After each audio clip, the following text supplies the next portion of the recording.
Spero che innanzitutto i partiti del centrodestra dicano la loro, se ci sono idee, se ci sono candidati, se ci sono proposte, è una casa aperta e trasparente quella della Lega e poi cominciamo. Nessuna chiusura agli alleati, anzi la candidatura a sindaco di Mario Conte, formalizzata ieri sera in grande stile al K3, non vuole essere un punto di arrivo ma semmai di partenza.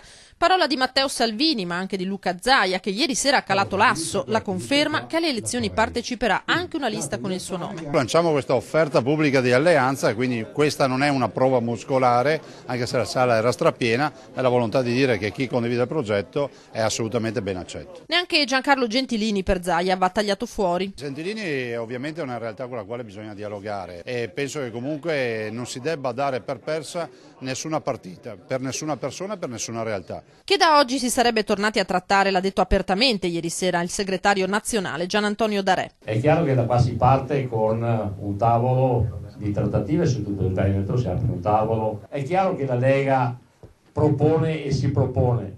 Ha ragione, siamo il primo partito. Trattare non significa fare passi indietro. Il candidato del Carroccio resta Mario Conte che ha subito fatto capire da dove intende partire. Avete scelto un candidato dei quartieri.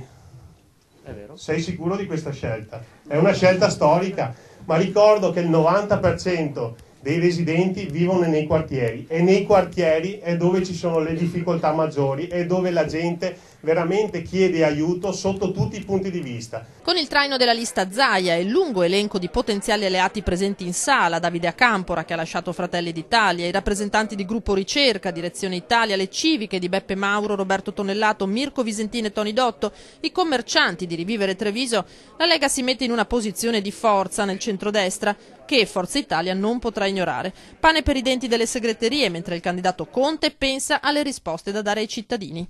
Ci chiedono maggiore sicurezza, ci chiedono più pulizia e poi c'è da dare una visione di città ad ampio raggio.